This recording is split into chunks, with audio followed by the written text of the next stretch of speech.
Et David acheta l'air et les bœufs pour 50 cycles d'argent. David bâtit là un autel à l'Éternel, et il offrit des holocaustes et des sacrifices d'action de grâce. Alors l'Éternel fut apaisé envers le pays, et la plaie se retira d'Israël. De Samuel 24, 24 et 25. Il y eut encore un jour heureux dans l'histoire de David. Ce fut lorsque Dieu l'amena à l'ère d'Aravna, le Jébusien. Il succomba à la tentation de dénombrer le peuple, tout comme si sa force dépendait de lui et de l'importance de son armée. Dieu dut donc le punir, et il se répandit dans l'ère d'Aravna, le Jébusien. Ce fut un très grave péché, mais Dieu le pardonna. C'est pourquoi ce fut un jour heureux dans la vie de David. N'est-ce pas un jour heureux dans votre vie lorsque Dieu vous pardonne quelques graves péchés commis lors d'une désobéissance aveugle à sa volonté? Les voies de Dieu sont parfaites. Psaume 18, 31. Dieu a toujours en vue l'aboutissement d'une chose, et ceci depuis son origine. C'est quelque chose que nous, êtres humains, nous ne pouvons pas comprendre facilement. Mais si nous patientons, Dieu lui-même nous enseignera. Dieu avait en vue pour David un dessein très élevé lorsqu'il l'appela, bien que David ne le comprit pas pendant plusieurs années. Nous aussi, lorsque nous venons devant Dieu, dans la repentance, nous ne connaissons pas la pensée de Dieu en nous sauvant.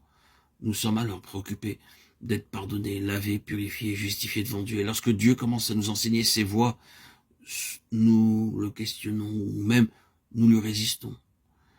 Mais nous voyons d'après la parole de Dieu qu'à travers des difficultés de toutes sortes, Dieu cherche à nous révéler clairement et progressivement sa pensée. Tout ce qui est expérimenté dans la vie commence à revêtir une plus grande et plus profonde signification céleste et éternelle. Nous voyons alors que Dieu nous conduit dans ses voies, selon sa pensée, son plan, et nous découvrirons que nous devons attendre très patiemment pour apprendre la pensée de Dieu. Considère maintenant que l'Éternel t'a choisi afin que tu bâtisses une maison qui serve de sanctuaire. Fortifie-toi et agis. David donna alors à Salomon, son fils, le modèle du portique et des bâtiments, des chambres du trésor, des chambres hautes, des chambres intérieures et de la chambre du propitiatoire. C'est par un écrit de sa main, dit David, que l'Éternel m'a donné l'intelligence de tout cela, de tous les ouvrages de ce modèle. 1 Chroniques 28, 10, 11, 19. Au lieu même où David fut corrigé, s'érigeait la maison de Dieu, 2 Chroniques 3. Depuis lors commença pour David une véritable joie. Il avait connu des jours heureux, des jours merveilleux, mais rien de comparable à la joie qu'il éprouva là, près de l'autel, sur le lieu même où s'érigea le temple de Dieu. Dieu était alors en mesure de donner à David le modèle de son temple, ainsi que la certitude que son fils avait été choisi par Dieu pour le construire. La joie qu'exprima alors David fut une joie d'une toute autre sorte. Ce fut la joie qui accompagne la révélation du plan céleste pour la maison de Dieu. Le roi ainsi que le peuple se réjouissaient.